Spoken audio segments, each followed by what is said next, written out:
स्थित एक छोटे से गांव जिसका नाम था होशियारपुर, उसमें रघु अपने बहन मालती और पिता बंसी के साथ रहता था। रघु के पिता एक फैक्ट्री में वर्कर का काम करता था और रघु शहर में एक कॉलेज में इंजीनियरिंग पढ़ता था। बंसी ने रघु के कॉलेज के लिए अपने फैक्ट्री के मालिक से लोन भी लिया था। बंसी ने अपनी छोटी बेटी मालती को एक गांव के स्कूल में भर्ती किया था और मालती अगले साल कॉलेज में दाखिला लेने वाली थी। रघु एक साफ दिल का इंसान था और उसे बस एक ही इच्छा थी कि वो अमीर बनकर जरूरतमंदों को सहायता करें, जिससे सबका दुख दूर हो जाए। क्योंकि कुछ वर्ष पहले उसकी मां चल बसी थी, कारण रघु के पिता के पास उसके मां के इलाज के लिए पैसे नहीं थे और बिना इलाज के रघु की मां चल बसी। मालती और उसके पिता बंसी रोज सुबह उठकर सारे घर के काम करते थे और रात के बचे खाने से ही सुबह का नाश्ता बनाते थे और खाना खाने के बाद वो तीनों अपने अपने काम में चले जाते थे। रघु अपने कॉलेज में भी टीचर्स की मदद करता था, जिसके बदले में वो टीचर्स उसे फ्री में कोचिंग देते थे। रघु कभी कभी अपना टिफिन दूसरे जरूरतमंदों को भी देता था, जिससे दूसरे का भी पेट भरता था। कभी कभी रघु को घर आने में थोड़ा बहुत देरी होता था तो मालती और बंसी उसके लिए इंतजार करते थे और उसके आने के बाद ही वो तीनों एक साथ खाना खाते थे।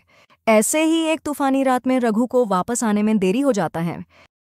बहुत जोरों से बारिश होने के कारण वो चलते चलते एक चाय के दुकान के सामने खड़ा होता है, जहां वो एक बच्चे को देखता है और उससे पूछता है, तुम यहाँ अकेले इस तूफान में क्या कर रहे हो? बच्चा खड़ा होकर बोलता है, मेरा इस दुनिया में कोई नहीं है सिवाय एक दूर के रिश्तेदार को छोड़कर, जिसका पास में एक मकान है जहाँ मैं रहता हूँ, लेकिन वो मुझे बहुत मारता है और खाना भी ठीक तरह से नहीं देता है।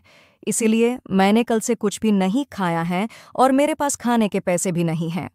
ये सुनकर रघु अपनी जेब में हाथ डालकर देखता है, लेकिन उसके पास भी पैसे नहीं थे कुछ खरीद कर देने के लिए। तो रघु ने अपना टिफिन जो वो रात के लिए बचाकर रखा था वो निकालकर उस बच्चे को दे देता है।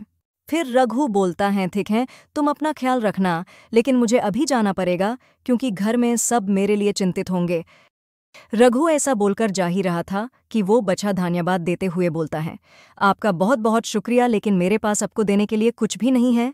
रघु फिर बोलता है कि कोई बात नहीं और मुझे तुमसे कुछ नहीं चाहिए, तुम बस अपना ख्याल रखना, लेकिन मेरे पास एक लाल चड्डी है जो मैं आपको देना चाहता हूँ।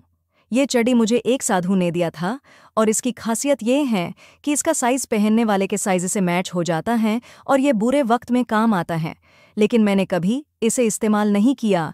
रघु के बार बार ठुकराने से भी उस बच्चे ने एक ना सुनी और वो चड्डी उसके हाथ में थमा दिया, जो रघु ने अपने बैग में डाल के घर के तरफ चलने लगा। फिर जब रघु ने पीछे मुड़ के थैंक यू बोलना चाहा, तब उसने देखा कि वो लड़का गायब हो गया था।